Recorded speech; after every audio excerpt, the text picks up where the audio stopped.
Bentornati su Jordan TV e sulla rubrica sessuale Sextune. Oggi parleremo di sessualità e sistema nervoso e di come il nostro corpo reagisce in determinati modi quando si trova davanti a determinate situazioni, a determinati contesti. Tutto ciò ovviamente dopo la sigla.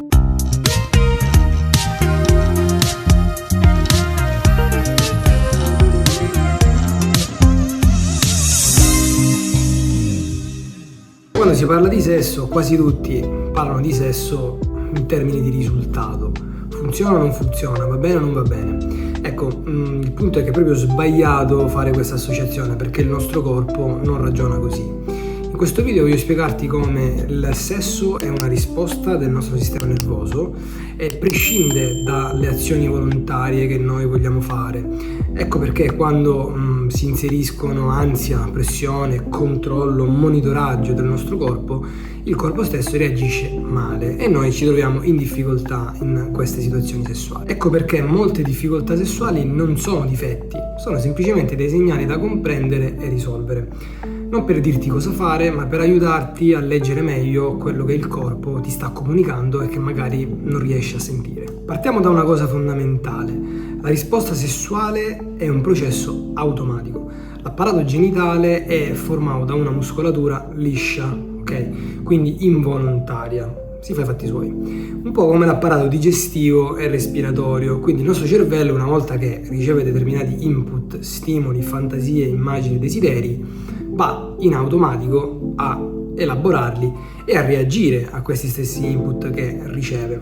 Quindi la risposta sessuale non nasce dalla testa, non nasce dalla concentrazione, non nasce dalla forza di volontà, semplicemente è regolata dal nostro sistema nervoso autonomo che appunto, come ho detto prima, si fa i fattacci su. Solo che a volte possono intervenire delle dinamiche che non ci aspettiamo, ma che comunque possono essere normalissime all'interno di un rapporto di coppia, come ad esempio l'ansia.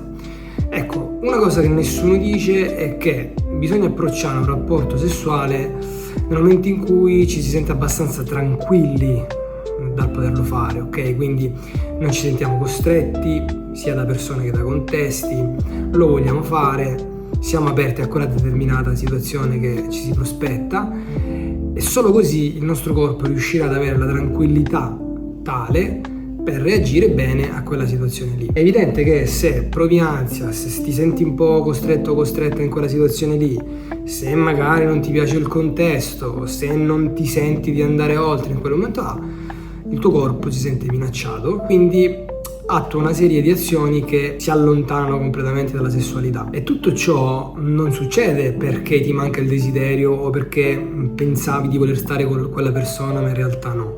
Succede appunto perché il tuo corpo reagisce percependo un pericolo. Quindi adesso dovrebbe esserti chiaro il perché, se non ti senti sicuro e a tuo agio non riesci a compiere certe azioni, anche perché poi se vuoi improvvisamente comandare quest'atto, sai già, come ti ho spiegato, che è impossibile.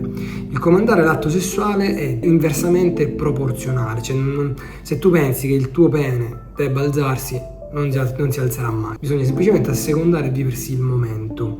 E qui entriamo in un altro tema caldo di questo video, che molti sottovalutano, ovvero la distrazione, cioè il non essere concentrati sul momento, l'attuare spectatoring, ovvero il concentrarsi solo sul partner senza percepire le sensazioni, gli stimoli che riceviamo. Questo è uno degli errori che non vediamo, ma che vedo accadere spesso anche nei pazienti che appunto mi contattano. Quando durante l'esperienza sessuale sei concentrato su come stai andando, chiedi magari anche all'altro o all'altra se le sta piacendo, gli sta piacendo, insomma, e ti concentri quindi monitorando le tue azioni, quindi monitorando quello che stai facendo, ecco che l'attenzione si sposta dal tuo corpo, quindi dal sentire le percezioni, le sensazioni a livello anche genitale, al monitoraggio esterno. Un po' come se stai guardando un film porno al cinema, gli ex cinema porno che ormai forse sono un po' in disuso. Quella situazione è ovvio che ci allontana da una tranquillità e un dedicarci al 100% al nostro rapporto sessuale. Che poi c'è anche da definire una cosa. Molte persone, molti pazienti mi raccontano che una volta che iniziano un rapporto sessuale, per paura di perdere questa erezione, continuano sempre in una posizione. Ecco, allora, sfatiamo un altro mito tabù. se non si è stimolati, l'erezione è ovvio che cada, il pene possa diventare meno turgido. Se io sto facendo una cosa che non mi fa impazzire, ok?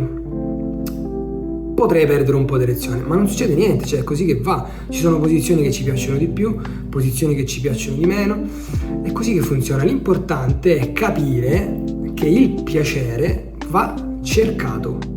Il piacere non è una cosa che capita perché un uomo sta con il partner che ama, uomo o donna che sia, e allora per forza bisogna avere... No, la maggior parte dei rapporti occasionali va male anche per questo, perché non ci si conosce, non si sa cosa piace all'altro, non ci si parla, non si è mai parlato perché oggettivamente ci si è conosciuti da poco. Quindi qual è l'altra cosa importante da tenere in considerazione? L'attenzione, ma anche la comunicazione tra partner, perché se io so cosa piace all'altro e l'altro sa cosa piace a me, evidentemente riusciamo a provare, quantomeno, a darci un po' più di piacere.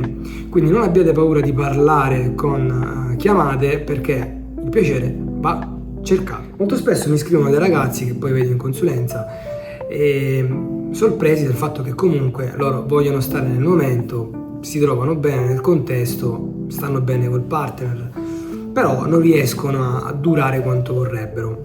Partiamo dal presupposto che il concetto di durata è un po' a sé stante, perché nella sessualità non esiste una normalità. Cioè, se due persone hanno una sessualità, qualsiasi essa sia, e a loro va bene, allora quella sessualità va bene, ok?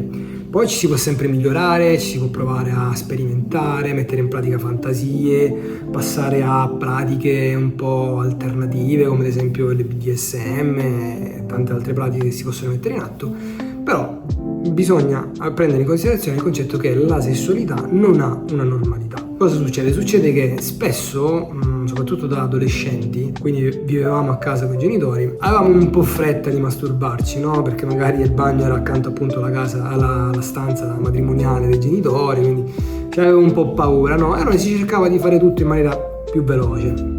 Ecco, inconsapevolmente col tempo magari ci siamo portati un po' dietro questa abitudine di masturbarci in maniera veloce, quindi di non fare caso al tragitto, ma puntare direttamente alla meta. Questa situazione possiamo riportarla anche in ambito sessuale. Quindi, siccome non siamo abituati, ok, a goderci il momento, anche in ambito sessuale pensiamo di fare bene, ma in realtà questo fare bene lo traduciamo in fare veloce. E quindi riportiamo lo stesso pattern che abbiamo in masturbazione. Quindi la cosa importante qual è? È capire se ci si riconosce in questo pattern e poi lavorarci. Ci sono dei training che si possono tranquillamente fare.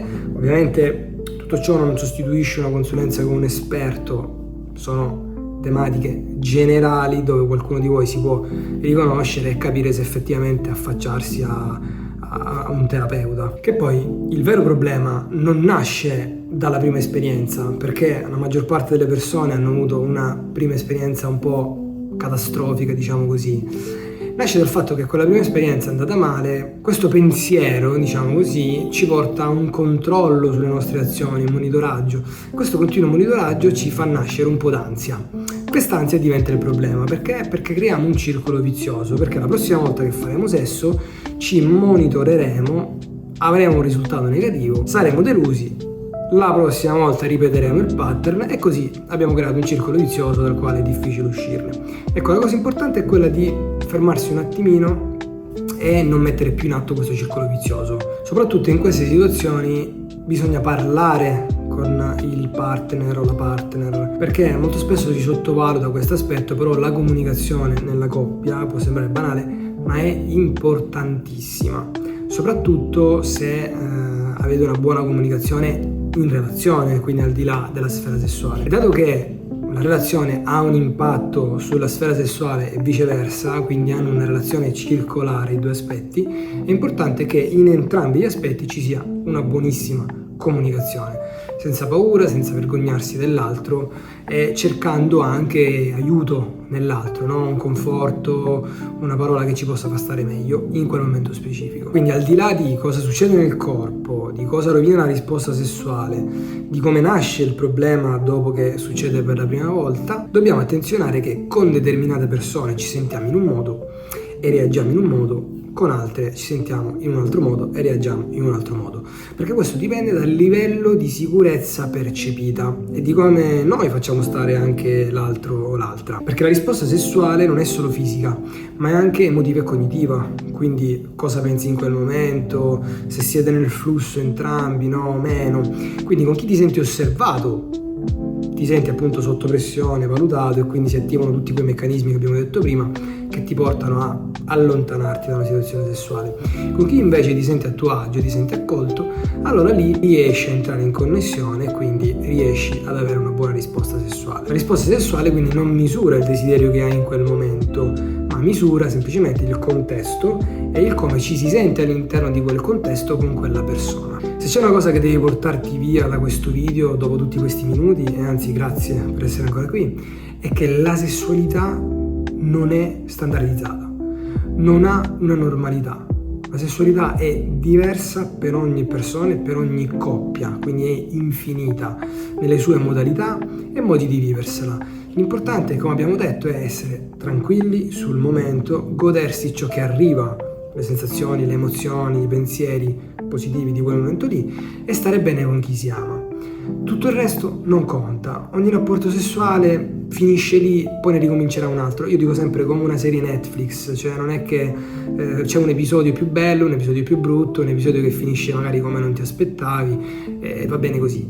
L'importante è avere una buona comunicazione col partner e ricercare questo piacere, perché il piacere non si trova in maniera casuale, è una ricerca attiva che dobbiamo fare comunicando con il nostro partner e cercando di stare a nostro agio e il meglio possibile. Se questo video ti è piaciuto e ti sei un po' rivista in queste tematiche che ho trattato, sul canale ho pubblicato una serie tematica sotto forma di shorts chiamata Quando il corpo prende il controllo. Sicuramente vederli in ordine non ti cambierà la vita, ma può cambiare il modo in cui leggi l'esperienza. Ciao!